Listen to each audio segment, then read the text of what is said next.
desde las antiguas culturas de impresionante legado. Hoy, aquí y ahora, mientras atravesamos momentos de cambio e incertidumbre, ¿te has preguntado hacia dónde vamos? ¿Lograremos un mundo mejor? ¿Evolucionaremos a niveles de conciencia más elevados? Es momento de abrazar lo que nos une y considerar nuestras diferencias. Si te has hecho estas preguntas, entonces, este congreso virtual es para ti. Inscríbete gratuitamente. Conferencias y talleres desde todos los continentes. Comparte experiencias de crecimiento interior, nuevas y motivadoras. La hora ha llegado. Juntos podemos lograrlo. Este 24 y 25 de abril, desde las 8 a.m., hora Perú. Disponible en 4 idiomas. Inscripciones abiertas. Cupos limitados. 11ª Conferencia Asociación Urantia Internacional. Inscripciones en register.urantia.org.pe. 11ª Conferencia de la Asociación Urantia Internacional 2021, una experiencia virtual hacia la ciudadanía cósmica. La hora ha llegado. register.urantia.org.pe. Las inscripciones son gratuitas y los cupos son limitados.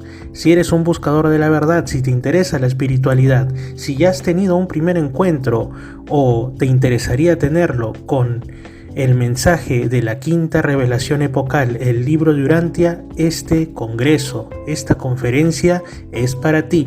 Totalmente gratuita, solamente tienes que inscribirte en register.urantia.org.pe, register.urantia.org.pe. Hacia la ciudadanía cósmica. ¿Quieres saber qué es ser un ciudadano del cosmos? Espiritualidad en Misterios al Atardecer. Definitivamente esta Semana Santa es distinta para todos. Es la segunda Semana Santa en realidad que no podemos celebrarla tal como teníamos por costumbre desde hace no unos pocos años, sino en realidad es una costumbre de hace siglos. Domingo de Ramos, el día que se celebró ayer, se conmemoró la entrada triunfal de Jesús en Jerusalén. Y pues es cierto que han habido algunas iglesias, dependiendo de las zonas del país, que han estado abiertas, pero con un aforo mínimo, con un 20% como mucho. La mayoría de iglesias está realizando las misas de manera virtual a través de redes sociales o páginas web. Es una manera comprensible de enfrentar el desafío sanitario actual, pero por supuesto que no es lo mismo el estar en comunidad adorando a Dios, reflexionando sobre las fechas religiosas que ahora estamos conmemorando, que hacerlo frente a la pantalla de una computadora o de un televisor. Pero es entendible. Yo quisiera hablarles ahora de una versión distinta sobre lo que aconteció en Domingo de Ramos. Coincide bastante con lo que sabemos por tradición o porque lo profesamos, según la Biblia, según el cristianismo. Es la versión que figura en el documento 172 del libro de Urantia respecto a lo que después se vino a llamar como Domingo de Ramos. Se los voy a compartir. Documento 172, la entrada a Jerusalén. Jesús y los apóstoles llegaron a Betania poco después de las 4 de la tarde, del viernes 31 de marzo del año 30 después de Jesucristo. Lázaro, sus hermanas y sus amigos los aguardaban. Como venían tantas personas todos los días para hablar con Lázaro de su resurrección, le dijeron a Jesús que habían arreglado que pernoctara con un creyente vecino, un tal Simón, que desde la muerte del padre de Lázaro era el caudillo de la pequeña aldea. Esa tarde Jesús recibió a muchos visitantes y la gente común de Betania y Betfagé hizo todo lo que pudo para que se sintiera que era bienvenido. Aunque muchos pensaban que Jesús iba ahora a Jerusalén desafiando abiertamente el decreto de muerte del Sanedrín para proclamarse rey de los judíos, la familia betaniana, Lázaro, Marta y María, se daba cuenta más plenamente de que el maestro no era esa clase de rey. Sentían vagamente que esta podía ser su última visita a Jerusalén y Betania. Los altos sacerdotes fueron informados de que Jesús estaba en Betania, pero decidieron que era mejor no intentar tratar de arrestarlo cuando se encontraba entre sus amigos. Decidieron aguardar su venida a Jerusalén. Jesús sabía todo esto, pero estaba majestuosamente calmo. Sus amigos no lo habían visto nunca tan compuesto y congenial. Aún los apóstoles estaban sorprendidos de que se le viera tan poco preocupado. En el momento mismo en el que el Sanedrín había pedido a todos los judíos que se lo entregaran. Mientras el maestro dormía esa noche, los apóstoles lo vigilaban de dos en dos, y muchos de ellos estaban armados con espada. A la mañana siguiente temprano, los despertaron cientos de peregrinos que venían de Jerusalén, aun siendo sábado, para ver a Jesús y a Lázaro, a quien aquel había resucitado después de muerto. El sábado en Betania. Los peregrinos que provenían de fuera de Judea, así como también las autoridades judías, se preguntaban: ¿qué pensáis? ¿Vendrá Jesús a las festividades? Por lo tanto, cuando el pueblo oyó que Jesús estaba en Betania, se alegraron, pero los altos sacerdotes y los fariseos estaban un tanto perplejos. Se alegraban de tenerlo bajo su jurisdicción, pero estaban un tanto desconcertados por su audacia. Recordaban que en su previa visita a Betania resucitó a Lázaro del mundo de los muertos, y Lázaro se estaba volviendo un problema serio para los enemigos de Jesús. 6 días antes de la Pascua, al atardecer después del sábado, todo el pueblo de Betania y Betfagé se reunió para celebrar la llegada de Jesús con un banquete público en la casa de Simón. Esta cena era en honor tanto de Jesús como de Lázaro. Se la celebró en desafío del Sanedrín. Marta dirigía a los que servían la comida, su hermana María estaba entre las mujeres espectadoras, puesto que no era costumbre de los judíos que las mujeres se sentaran en los banquetes públicos. También estaban presentes los agentes del Sanedrín, pero temían apresar a Jesús en medio de sus amigos. Jesús conversó con Simón sobre el antiguo Josué, cuyo nombre él mismo llevaba, y recitó la historia de cómo habían venido Josué y los israelitas a Jerusalén a través de Jericó. Al comentar sobre la leyenda de los muros de Jericó que se derrumbaron, Jesús dijo: «No me preocupan mucho los muros de ladrillos y piedras, pero quisiera derrocar los muros del prejuicio, la mojigatería y el odio que se alzan frente a esta predicación del amor del Padre por todos los hombres». El banquete prosiguió en forma alegre y normal, excepto que todos los apóstoles estaban insólitamente taciturnos. Jesús estaba excepcionalmente alegre y jugó con los niños hasta el momento de sentarse a la mesa. No pasó nada fuera del ordinario hasta cerca del cierre del festín, cuando María, la hermana de Lázaro, se separó del grupo de mujeres espectadoras, adelantándose a donde Jesús estaba reclinado en el sitio de honor. Abrió una gran vasija de alabastro que contenía un ungüento muy raro y costoso. Después de ungir la cabeza del maestro, empezó a aplicar el ungüento sobre los pies de Jesús, soltándose luego el cabello y secándole los pies con su cabello. El olor del ungüento impregnó todo el edificio y todos los presentes se sorprendieron de lo que María había hecho. Lázaro no dijo nada, pero al comenzar a murmurar algunos de los presentes, manifestando indignación de que un ungüento tan caro se usara de esa manera, Judas Iscariote se dirigió a donde Andrés estaba reclinado y dijo: «¿Por qué no se vendió este ungüento y el dinero no se donó para alimentar a los pobres? Debes hablar con el maestro para que él censure este derroche». Jesús, sabiendo lo que ellos pensaban y oyendo lo que decían, apoyó la mano sobre la cabeza de María, que estaba arrodillada a su lado, y con una expresión compasiva en su rostro dijo: «Dejadla cada uno de vosotros. ¿Por qué queréis molestarla cuando veis que ella ha hecho una buena cosa en su corazón? A vosotros los que murmuráis y decís que este ungüento se ha debido vender y el dinero donar a los pobres, yo os digo que los pobres estarán siempre con vosotros, y podréis ministrarles en cualquier momento que os parezca apropiado, pero yo no siempre estaré con vosotros. Pronto iré a mi Padre. Esta mujer viene guardando este ungüento desde hace mucho tiempo para ungir mi cuerpo en su entierro. Si ahora le parece bien ungirme en anticipación de mi muerte, esa satisfacción no le será negada. Con esta acción María os censura a todos vosotros porque ella manifiesta así su fe en lo que yo he dicho sobre mi muerte y ascensión a mi Padre en el cielo. Esta mujer no será censurada por lo que ha hecho esta noche, más bien yo os digo que en todas las eras por venir, donde quiera que se predique este evangelio en el mundo entero, se relatará lo que ella ha hecho en su memoria». Fue a causa de este reproche el que Judas Iscariote interpretó como censura personal y finalmente decidió vengar sus sentimientos heridos. Muchas veces había tenido subconscientemente estas ideas, pero ahora se atrevía a pensar estos pensamientos malvados en su mente consciente y abierta. Muchos otros lo alentaron en esta actitud, puesto que el costo de este ungüento era una suma equivalente a lo que ganaba un hombre durante un año, suficiente para proveer pan a 5.000 personas. Pero María amaba a Jesús. Ella había proveído este precioso ungüento para embalsamar su cuerpo a la hora de su muerte, porque creía en sus palabras cuando Él les anticipó que debía morir, y si ella cambiaba de idea y elegía otorgar esta ofrenda al Maestro mientras Él aún estaba vivo, nadie debía impedírselo.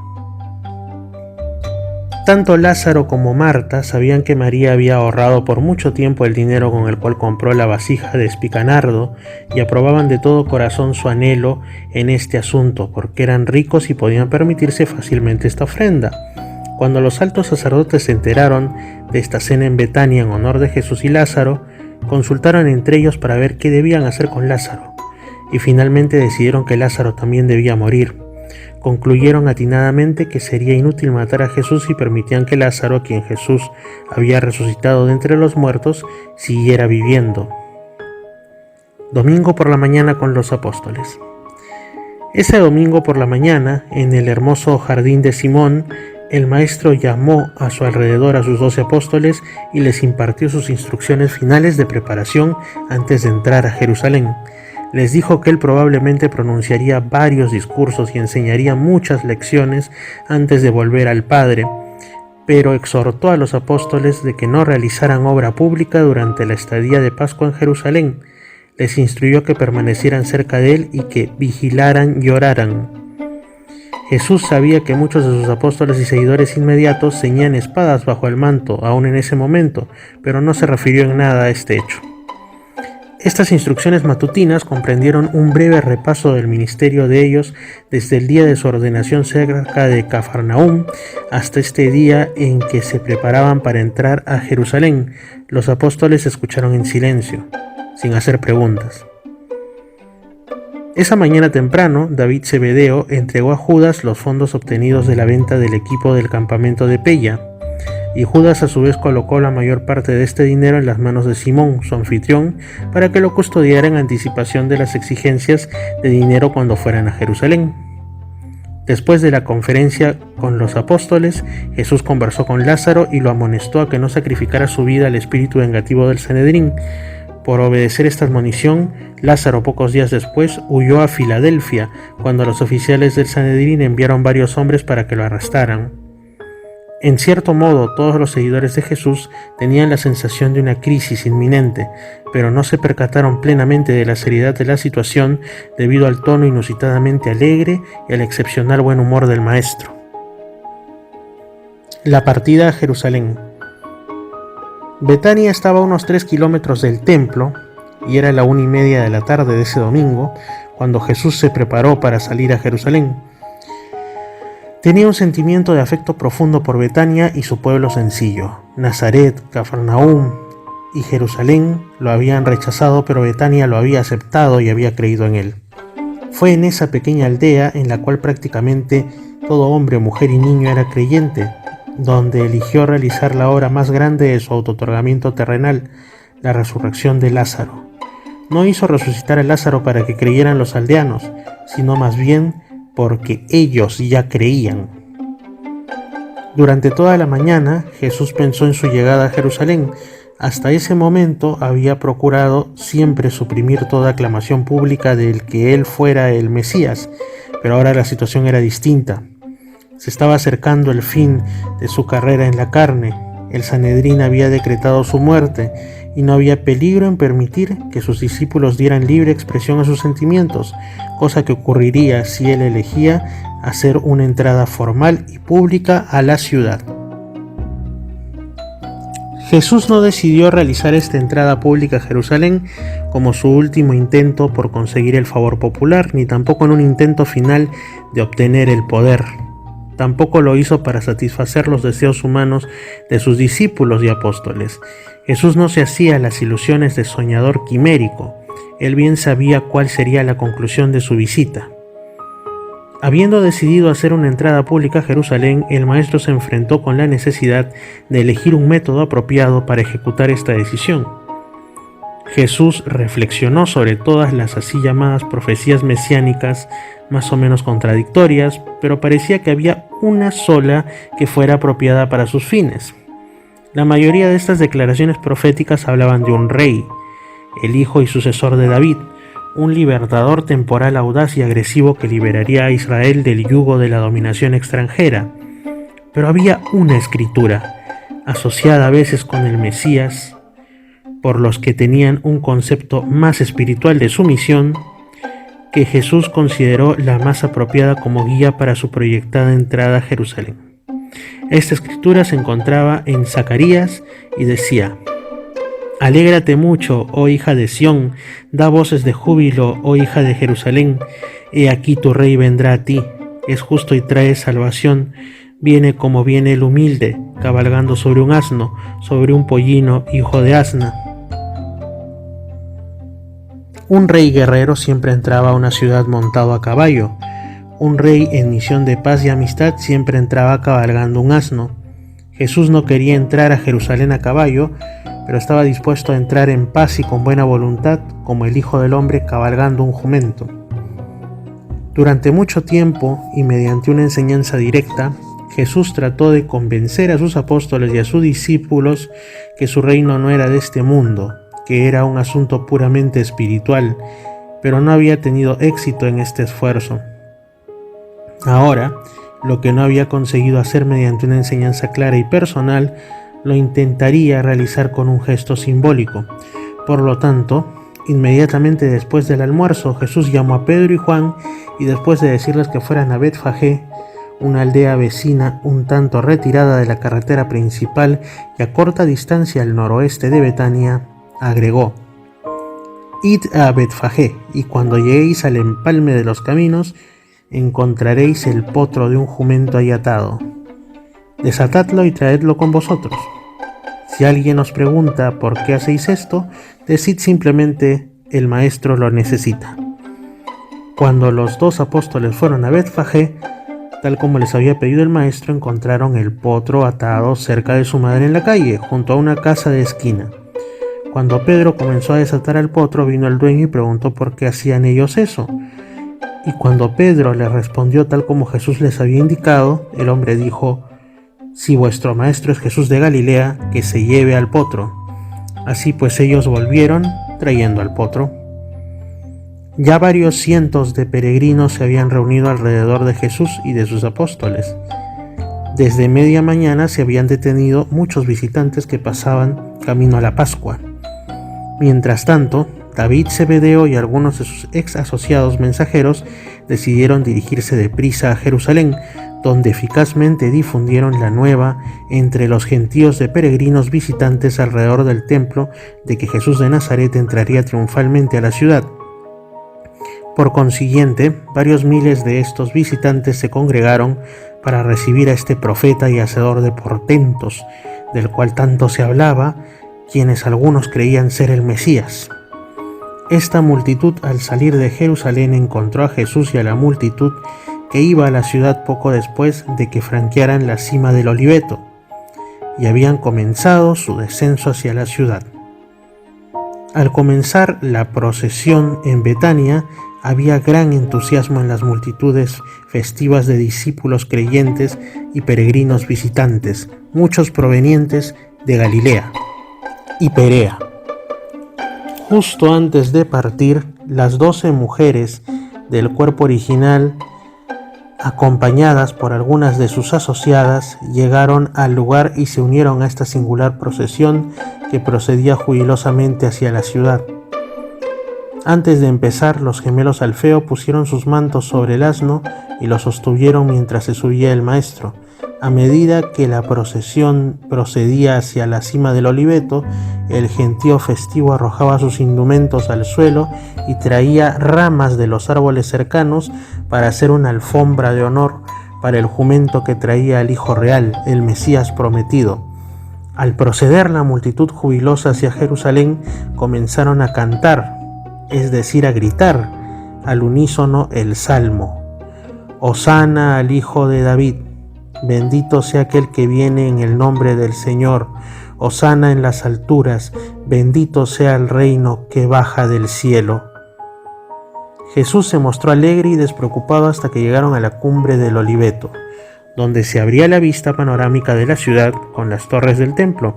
Allí el maestro detuvo la procesión y un gran silencio cayó sobre todos mientras lo contemplaban llorar. Bajando los ojos a la vasta multitud que venía de la ciudad para recibirlo, el maestro, con mucha emoción y con la voz entrecortada, dijo: «Oh Jerusalén, si tan solo hubieras conocido aún tú, por lo menos en este tu día, las cosas que pertenecen a tu paz, que podrías haber tenido tan libremente. Pero ya están para ocultarse de tus ojos estas glorias. Estás por rechazar al Hijo de la Paz y volver la espalda al Evangelio de la salvación. Pronto llegarán los días en que tus enemigos abrirán trincheras alrededor de ti y serás sitiada por doquier. Te destruirán completamente, pues no quedará piedra sobre piedra, y todo esto caerá sobre ti porque no supiste reconocer el momento de tu visitación divina. Estás por rechazar el don de Dios y todos los hombres te rechazarán a ti». Cuando terminó de hablar, comenzaron el descenso del Oliveto y finalmente se reunieron con la multitud de visitantes que venía de Jerusalén con ramas de palma, gritando hosanas y de todas otras maneras expresando regocijo y sentimientos de comunidad. El maestro no había planeado que estas multitudes salieran de Jerusalén a su encuentro, esa fue obra de otros. Él nunca premeditaba nada que fuera de efecto dramático. Juntamente con la multitud que salió para recibir al maestro, también había muchos fariseos y otros enemigos de él. Tan perturbados estaban por esta explosión repentina e inesperada de aclamación popular que temieron arrestarlo, por no precipitar actos abiertos de revuelta de la plebe. Mucho temían la actitud de los grandes números de visitantes que tanto habían oído hablar de Jesús y que muchos de ellos creían en él. A medida que se acercaban a Jerusalén, la multitud se volvió más expresiva, tanto que algunos de los fariseos se abrieron paso hasta donde estaba Jesús y dijeron: «Instructor, debes censurar a tus discípulos y exhortarlos a que su conducta sea más digna». Jesús respondió: «Es justo que estos niños le den la bienvenida al Hijo de la Paz, a quien han rechazado los altos sacerdotes.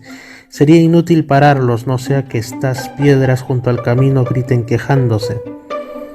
Los fariseos se adelantaron deprisa a la cabeza de la procesión para volver al Sanedrín, que estaba en sesión en ese momento en el templo, e informaron a sus asociados: «He aquí que todo lo que hacemos es en vano, estamos confundidos por este Galileo, la gente se vuelve loca por él. Si no paramos a estos ignorantes, todo el mundo les seguirá». No se puede en realidad asignar un significado profundo a esta explosión superficial y espontánea de entusiasmo popular. Esta recepción, aunque jubilante y sincera, no indicaba una convicción real ni profunda en el corazón de esta multitud festiva. Estas mismas multitudes estuvieron igualmente dispuestas a rechazar de inmediato a Jesús más tarde en esa semana, cuando el Sanedrín tomó una posición firme y decidida contra él, y cuando se desilusionaron, cuando se dieron cuenta de que Jesús no iba a establecer el reino de acuerdo con sus expectativas, largamente acariciadas. Pero toda la ciudad estaba altamente agitada, puesto que todos preguntaban: ¿quién es este hombre? Y la multitud contestaba: este es el profeta de Galilea, Jesús de Nazaret. La visita al templo. Mientras los gemelos Alfeo devolvían el asno a su dueño, Jesús y los 10 apóstoles se separaron de sus asociados inmediatos y anduvieron caminando por el templo, observando las preparaciones para la Pascua. No hubo intento alguno de molestar a Jesús, puesto que el Sanedrín mucho temía al pueblo, y esa era después de todo una de las razones por las cuales Jesús había permitido que la multitud lo aclamara de esa manera. Los apóstoles no comprendían que era este el único procedimiento humano que podía resultar eficaz en prevenir el inmediato arresto de Jesús a su entrada a la ciudad.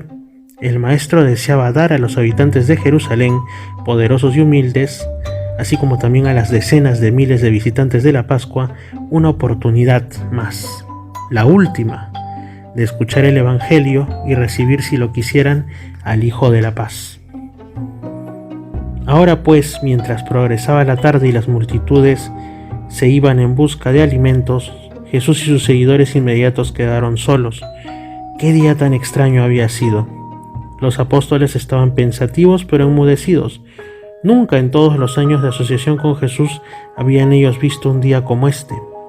Por un momento se sentaron junto al tesoro, observando a la gente que entregaba sus contribuciones.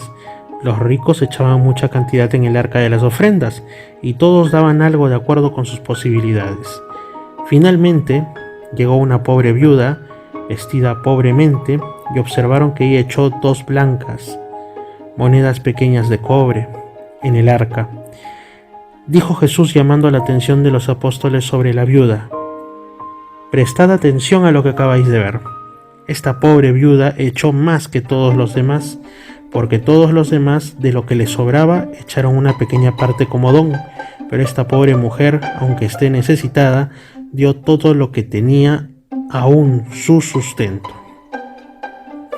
A medida que progresaba la tarde, anduvieron por los patios del templo en silencio, y una vez que Jesús observó otra vez estas escenas familiares, recordando sus emociones relacionadas con sus visitas previas, sin exceptuar la primera, dijo: vayamos a Betania para descansar.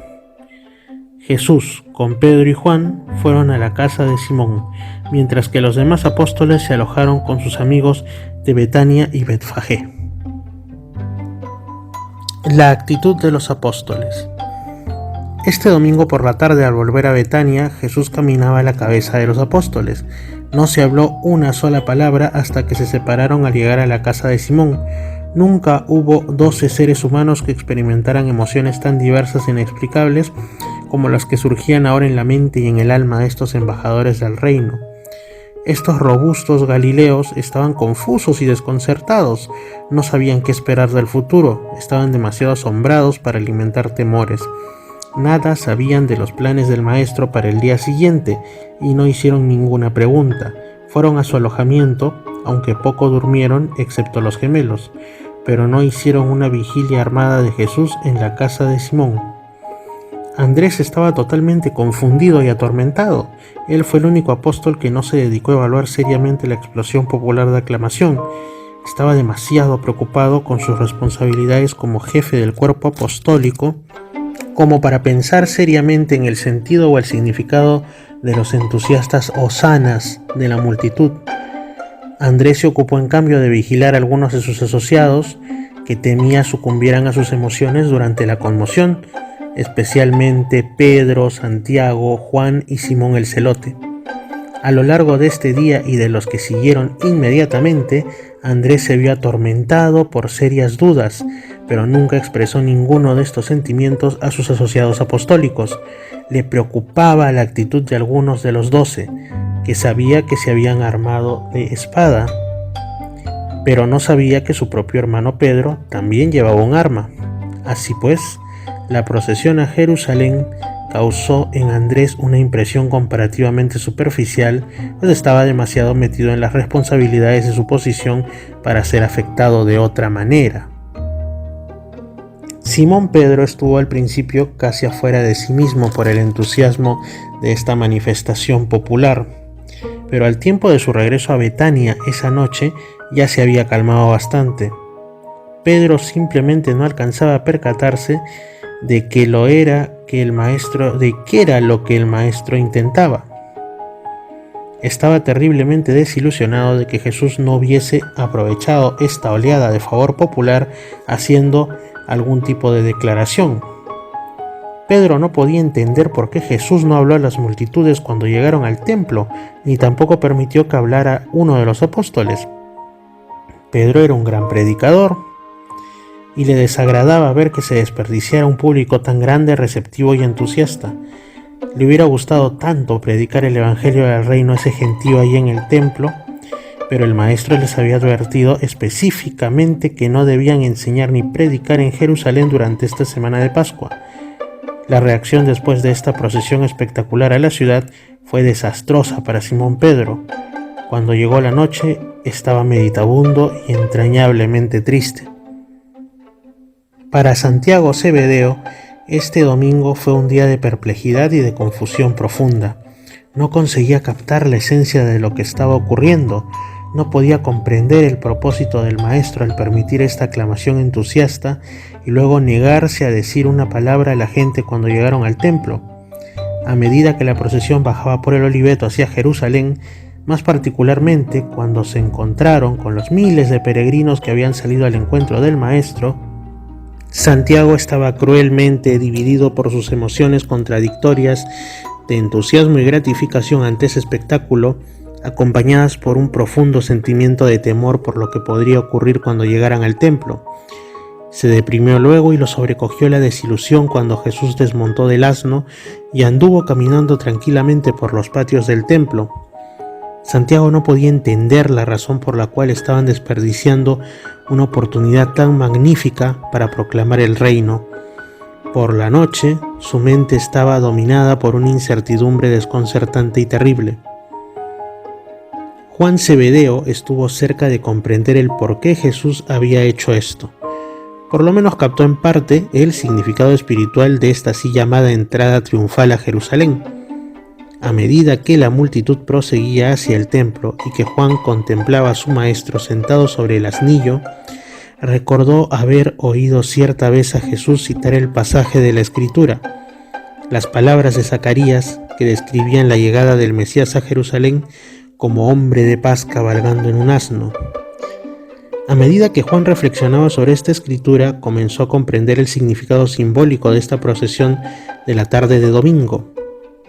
Por lo menos captó lo suficiente del significado de esta escritura para que le permitiera disfrutar en cierto modo del episodio y para evitar deprimirse excesivamente por la conclusión aparentemente sin propósito de la procesión triunfal. Juan tenía un tipo de mente que tendía naturalmente a pensar y sentir en símbolos. Felipe estaba completamente desconcertado por lo repentino de la manifestación y su espontaneidad.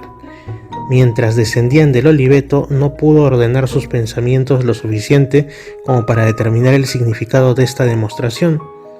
En cierto modo, disfrutó de este acontecimiento porque su maestro estaba siendo honrado.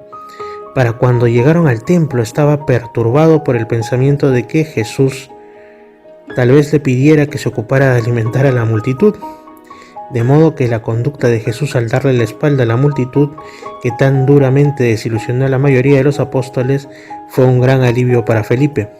Las multitudes habían constituido a veces una dura prueba para el mayordomo de los 12. Después de experimentar alivio por estos temores personales relativos a las necesidades materiales de las multitudes, Felipe se unió a Pedro en expresar su desilusión por no haberse hecho nada por enseñar a las multitudes. Esa noche Felipe se puso a reflexionar sobre estas experiencias y estuvo tentado a dudar de toda la idea del reino. Se preguntaba honestamente qué significaban todas estas cosas, pero no le expresó sus dudas a nadie. Amaba demasiado a Jesús. Tenía una gran fe personal en el Maestro. Natanael, además de apreciar los aspectos simbólicos y proféticos, fue el que más acercó a comprender la razón del Maestro por reclutar el apoyo popular de los peregrinos pascuales. Se dio cuenta, antes de que llegaran al templo, que si no hubiera Jesús entrado a Jerusalén en forma tan espectacular, habría sido arrestado por los oficiales del Sanedrín y arrojado en una celda en cuanto diera los primeros pasos dentro de la ciudad. Por lo tanto, no estuvo sorprendido en lo más mínimo cuando el Maestro, después de impresionar así a los líderes judíos para que no lo arrestaran inmediatamente, no hizo uso alguno de las multitudes aclamantes una vez que llegaron dentro de los muros de la ciudad. Comprendiendo la verdadera razón de esta manera de entrada del Maestro a la ciudad, Natanael, naturalmente, siguió con más donaire y estuvo menos perturbado y desilusionado por la conducta subsiguiente de Jesús que los otros apóstoles.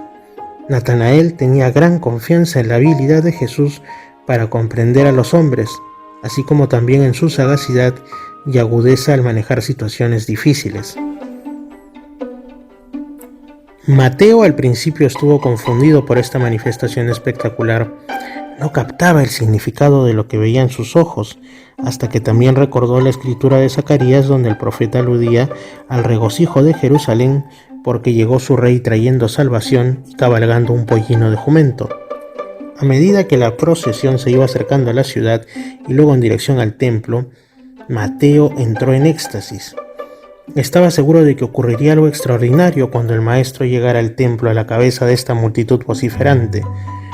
Cuando uno de los fariseos se mofó de Jesús diciendo: «Mirad, mirad todos, ved quién es el que aquí viene, el rey de los judíos cabalgando en un asno». Mateo tuvo que hacer un gran esfuerzo para no atacarlo físicamente. Ninguno de los dos estuvo más deprimido que él en el camino de vuelta a Betania esa noche. Después de Simón Pedro y Simón el Celote, él sufrió la tensión nerviosa más profunda y estuvo en un estado de cansancio extremo esa noche. Pero por la mañana, Mateo estaba mucho más animado. Después de todo, era un buen perdedor. Tomás era el hombre más confundido y pasmado de los 12. La mayor parte del tiempo simplemente siguió contemplando el espectáculo y preguntándose honestamente cuál sería el motivo del Maestro al participar en una demostración tan peculiar. En las profundidades de su corazón consideraba la manifestación entera un tanto infantil, sino directamente tonta. No había visto nunca que Jesús hiciera una cosa semejante y no podía explicarse esta extraña conducta este domingo por la tarde. Cuando llegaron al templo, Tomás había deducido que el propósito de esta demostración popular era asustar al Sanedrín para que no se atreviesen a arrestar inmediatamente al Maestro. Camino de vuelta a Betania, Tomás pensó mucho, pero nada dijo. Para la hora de ir a dormir, la sagacidad del Maestro al preparar esta entrada tumultuosa a Jerusalén había empezado a tener cierto encanto humorístico, y él se alegró reaccionando de esta manera. Este domingo comenzó como un gran día para Simón el Celote. Vio visiones de cosas extraordinarias en Jerusalén para los próximos días, y en eso tenía razón. Pero Simón soñaba el establecimiento de un nuevo gobierno nacional de los judíos con Jesús sentado en el trono de David. Simón veía a los nacionalistas volcarse a la acción en cuanto se anunciara el reino y se veía a sí mismo en el mando supremo de las fuerzas militares que se reunirían en el nuevo reino. Durante el descenso del Oliveto, aún llegó a imaginarse que el Sanedrín y todos sus simpatizantes estarían muertos antes de la puesta del sol de ese día. Realmente creía que iba a ocurrir algo extraordinario. Era él el varón más ruidoso de toda la multitud. Para las 5 de esa tarde era un apóstol silenciosísimo, taciturno y desilusionado. No se recobró nunca enteramente de la depresión que lo dominó como resultado de las impresiones de este día, por lo menos no hasta mucho después de la resurrección de su maestro. Para los gemelos Alfeo, este fue un día perfecto. Realmente disfrutaron de todo desde el principio hasta el fin y como no estaban presentes durante la quietud del paseo por el templo, no tuvieron que pasar por la desilusión que siguió al entusiasmo popular. No podían comprender la conducta deprimida de los apóstoles al volver a Betania esa noche. En la memoria de los gemelos, este fue siempre el día en que se sintieron más cerca del cielo en la tierra. Este día fue la culminación satisfactoria de su entera carrera como apóstoles. La memoria del entusiasmo de este domingo por la tarde los acompañó a lo largo de toda la tragedia de esta semana pletórica hasta el momento mismo de la crucifixión. Era el ingreso triunfal más apropiado del rey que podían concebir los gemelos. Disfrutaron cada momento de toda la procesión. Aprobaban plenamente todo lo que veían y acariciaron largamente el recuerdo. De todos los apóstoles, Judas Iscariote fue el que estuvo más adversamente afectado por esta entrada en procesión a Jerusalén. Su mente estaba en un fermento desagradable debido al reproche del maestro el día anterior en relación con la unción de María en la casa de Simón. Judas estaba disgustado con todo el espectáculo. Le parecía infantil, aún directamente ridículo. Mientras este vengativo apóstol contemplaba los acontecimientos de este domingo por la tarde, Jesús le resultaba más parecido a un payaso que a un rey. Resentía de todo corazón el entero espectáculo. Compartía los puntos de vista de los griegos y de los romanos que despreciaban a todo aquel que consintiera en cabalgar un asno o el pollino de un jumento. Para cuando la procesión triunfal hubo entrado a la ciudad, Judas prácticamente se había decidido a abandonar la idea de tal reino. Estaba casi decidido a abandonar todo intento de establecer el reino del cielo si los intentos fueran de índole tan absurda. Pero cuando recordó la resurrección de Lázaro y muchas otras cosas, decidió quedarse con los 12 por lo menos por otro día. Además, llevaba la bolsa y no quería desertar llevándose los fondos apostólicos. Camino de vuelta a Betania esa noche, su conducta no parecía extraña, puesto que todos los apóstoles estaban igualmente deprimidos y taciturnos. Judas estaba profundamente influido por la irrisión por parte de sus amigos saduceos. Ningún otro factor ejerció una influencia tan poderosa sobre él en su determinación final de abandonar a Jesús y a sus apóstoles como el que le produjo cierto episodio que ocurrió justo cuando Jesús llegó a la puerta de la ciudad. Un saduceo prominente, amigo de la familia de Judas, corrió hacia él haciéndole burla y dándole una palmada en la espalda. Le dijo: ¿por qué se te ve tan preocupado, mi buen amigo? Regocíjate y reúnete con nosotros para aclamar a Jesús de Nazaret, el rey de los judíos que llega a la puerta de Jerusalén montado en un asno. Judas no había tenido nunca miedo de la persecución, pero no podía soportar este tipo de ridículo. Juntamente con la emoción de venganza largamente acariciada, se mezcló ahora este temor fatal del ridículo, ese sentimiento terrible y tremendo de avergonzarse de su maestro y de sus compañeros apóstoles. En su corazón, este embajador del reino ya era un desertor. Tan solo le quedaba encontrar una excusa plausible para romper abiertamente con el maestro. Hemos llegado al final no solo del documento 172 del libro de Urantia, sino también del programa de hoy lunes en Misterios al Atardecer. Es interesante cómo la quinta revelación, el libro de Urantia, nos explica de una manera detallada cómo fue lo que ha pasado a la posteridad con el nombre de Domingo de Ramos. No solamente el hecho de la entrada triunfal de Jesús en Jerusalén, los hosanas que hasta ahora se cantan en las iglesias, las palmas que hasta ahora muchos simbólicamente elevan. Por ejemplo, en la iglesia de las Nazarenas se saca una imagen de Jesús justamente montado en un asno y la gente levanta las palmas, levanta los ramos, y similares muestras de devoción y piedad se dan también en otros lugares del mundo. No solamente nos habla de esto la descripción del Domingo de Ramos original, el libro de Urantia, sino también nos menciona cómo reaccionaron las personas del entorno de Jesús, quienes entraron junto con él a Jerusalén en aquella magna ocasión. Aquí podemos además explorar la psicología de cada uno de los apóstoles. Algunos le comprendieron más, otros le comprendieron menos, otros incluso empezaron a dudar, y en el caso del traidor Judas, ya tenía dentro de sí germinando la semilla de lo que posteriormente haría y que terminó siendo recordado como una mancha en su memoria, no solo en el planeta Tierra, sino que también nos dice el libro de Urantia que en el entero universo prácticamente el nombre de Judas es despreciado por la eternidad. Este ha sido, como digo, la descripción, la narración del libro de Urantia respecto al Domingo de Ramos. Que tengan ustedes un buen final de lunes y que mañana martes también sea un día de reflexión, de meditación. Se nos vienen días en los que por la inamovilidad social decretada debido al estado de emergencia vamos a estar dentro de nuestras casas, en algunos casos solos, en otros casos con nuestros familiares, quizá también haya quienes viven con sus amigos, ahora que está tan en boga aquello de compartir apartamento con algún amigo, o quizá haya quienes incluso hayan también salido de viaje y pues ahí les pillen estos días que forzosamente tendrán que ser de reflexión debido a la inamovilidad social.